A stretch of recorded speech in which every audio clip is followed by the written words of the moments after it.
दोस्तों स्वागत है आपका LR स्टडी यूट्यूब चैनल पे और मैं डॉक्टर गजेंद्र सिंह। आज हम बात करेंगे बीएड के दौरान जीव विज्ञान शिक्षण में प्रस्तावना कौशल कैसे तैयार किया जाता है।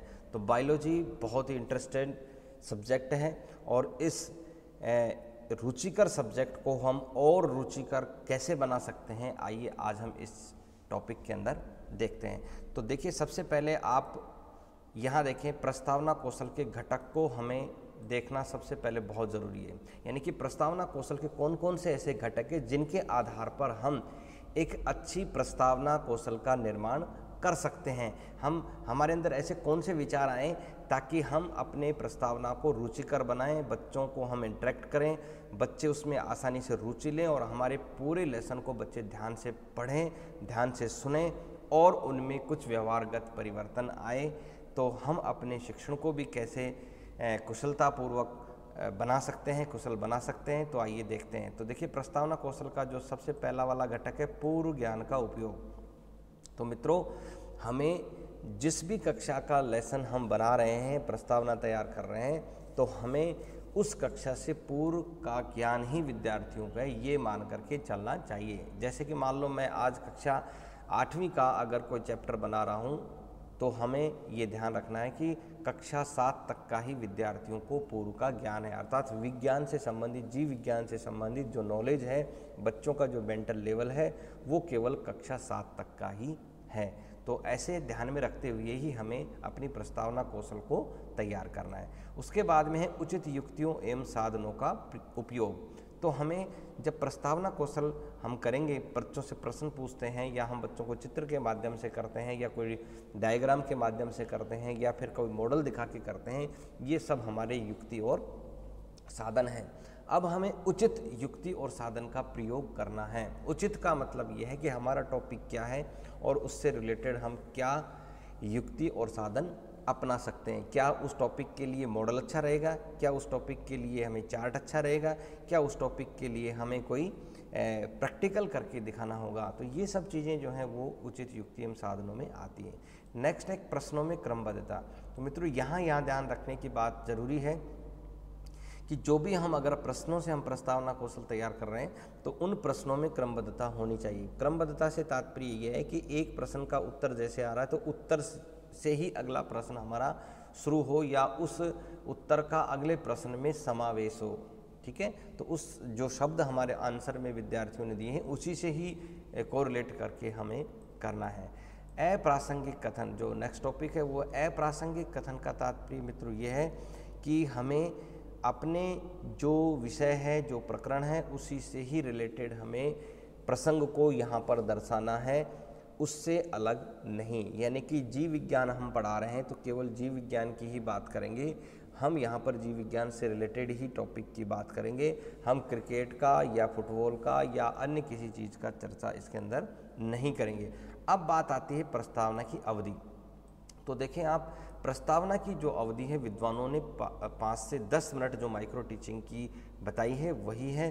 तो लेकिन अगर हम 7 मिनट, 6 मिनट, 7 मिनट के बीच में या 5 से 7 मिनट में करते हैं तो वह उत्तम प्रकार की प्रस्तावना मानी जाती है। तो ये थे हमारे कौशल, प्रस्तावना कौशल के घटक। इन घटकों के आधार पर हम देखें जीव विज्ञान शिक्षण में किस तरीके से हम प्रस्तावना कौशल तैयार करेंगे।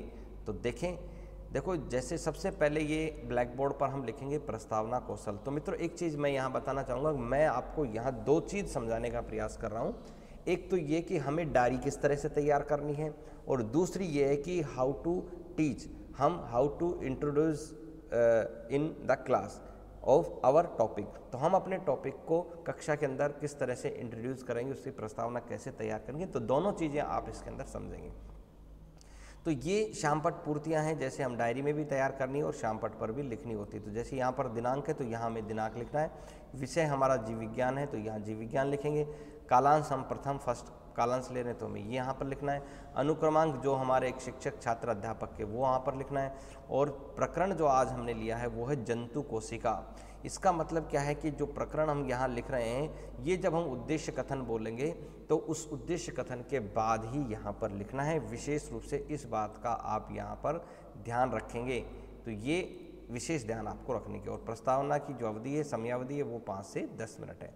अब देखिए इसकी शुरुआत कैसे करेंगे, जिसे मैंने बताया उचित युक्तियों का प्रयोग करके। तो यहाँ आप देख रहे होंगे, ये मैंने एक चित्र लिया है और एक चित्र के माध्यम से हम इसकी शुरुआत करेंगे। तो यहाँ पर देखें, हम शिक्षक जो है वो विद्यार्थियों को ये बताएगा कि देखो यहाँ पर बहुत सारी चीज़ें आपको दिखाई दे रही हैं, जैसे पर्वत है, पेड़ पौधे हैं, पशु पक्षी हैं, जल है, ठीक है, बहुत सारे जीव जंतु हैं, इसके अंदर पेड़ पौधे हैं, सब चीज़ें यहाँ पर आपको प्रकृति के अंदर ये सब चीज़ें दिखाई दे रही हैं। आप इन सब चीज़ों को ध्यान से देखें। इसके बारे में 1 मिनट दे करके हम उसका इंट्रोडक्शन करा देते हैं। फिर कहते हैं कि हम आपसे इससे रिलेटेड मैं आपसे कुछ प्रश्न पूछता हूँ, तो आपको जिसको आंसर आए वो हाथ खड़े करके जवाब दें। तो आइए अब देखते हैं कि किस तरह से हमें प्रस्तावना बनानी है और कैसे हमें पूछना है।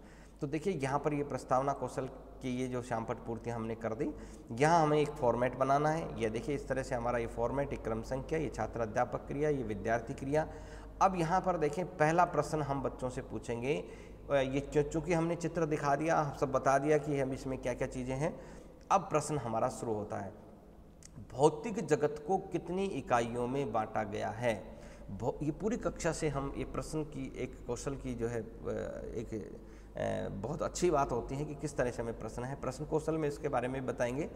तो अब देखिए प्रश्न क्या है कि भौतिक जगत को कितनी इकाइयों में बांटा गया है। तो हम विद्यार्थियों के समक्ष रखेंगे, उसके बाद में हम प्रश्न पूछेंगे 1-2 बच्चों को उठा करके, तो विद्यार्थी बताएंगे सर 2 इकाइयों में। बहुत इंटरेस्टेड चीज़ें हैं। अब आगे अगला प्रश्न, अब हमें 2 इकाइयों से, क्योंकि क्रमबद्धता का ध्यान रखना है।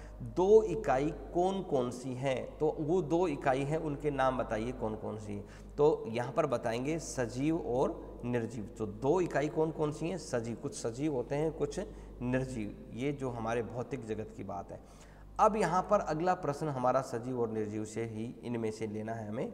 तो देखना है सजीव प्राणियों को कितने भागों में बांटा गया है, अर्थात जो इस प्रकृति में, इस भौतिक जगत में जो सजीव प्राणी हैं वो कितने भागों में उनको बांटा गया है। तो विद्यार्थी बताएंगे सर उनको 2 भागों में बांटा जा सकता है या 2 भागों में बांटा गया है। अगला प्रश्न, सजीव प्राणियों को के दोनों भाग के नाम बताइए, या नाम क्या क्या हैं, या इस तरह से कह सकते हैं सजीव प्राणियों के दोनों भागों के नाम क्या हैं। तो कौन कौन से ऐसे भाग हैं जिनको हम सजीव प्राणियों के अंदर ले सकते हैं। तो इस तरह से हम कुछ स्टूडेंट को, विद्यार्थियों को खड़ा करके पूछेंगे, तो बताएंगे सर पादप और जंतु। तो वो प्राणी क्या हैं, वो पादप हैं या फिर वो जंतु हैं। अब यहाँ पर देखेंगे हम कि जंतुओं का शरीर किससे बना होता है। तो यहाँ पर हमने देखो, यहाँ आप देख रहे हैं, यहाँ इनमें से एक लिया हमने सजीव, उसके बाद 2 भाग किए, इनमें से एक लिया हमने जंतु। अब जंतु से पूछेंगे आगे जंतुओं का शरीर किससे बना होता है। तो विद्यार्थी बताएंगे सर जंतुओं का शरीर कोशिकाओं से मिलकर के जंतुओं का शरीर बना होता है। अब यहाँ पर प्रश्न आगे बढ़ता है कि अच्छा आप ये बताइए कि जंतु कोशिकाओं के बारे में आप क्या जानते हैं, यानी कि जो कोशिकाएं हैं वो कोशिकाएं हैं और उन कोशिकाओं से जंतुओं में शरीर बनता है। तो अब कोशिकाओं के बारे में आप और अधिक क्या जानते हैं। तो कुछ विद्यार्थी इसमें आंसर दे पाएंगे, कुछ विद्यार्थी आंसर नहीं दे पाएंगे, निरुत्तर रहेंगे। तो इस तरह से ये वेरी इंटरेस्टेड हमारे यहाँ पर हो जाती है। अब बच्चों का ध्यान जंतु कोशिकाओं के ऊपर चला जाएगा कि कोशिकाएं यानी कि सेल क्या होती हैं, इसके बारे में आज हम चर्चा करेंगे। तो अब हमें इसके पश्चात उद्देश्य कथन बोलना है।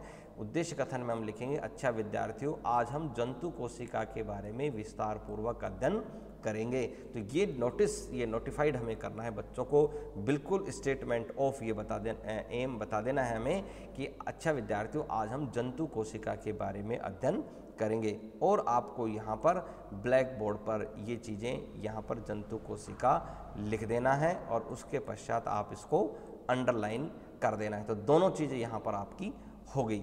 तो मित्रों इस तरीके से हम प्रस्तावना कौशल बहुत आसान तरीके से बना सकते हैं। तो मित्रों देखिए ये वीडियो आपको कैसा लगा। यदि ये वीडियो आपको पसंद आए तो इसको लाइक करें, मित्रों को शेयर करें और चैनल को सब्सक्राइब करें ताकि आने वाले नोटिफिकेशन आपको मिलते रहें। बहुत बहुत धन्यवाद। Thank you.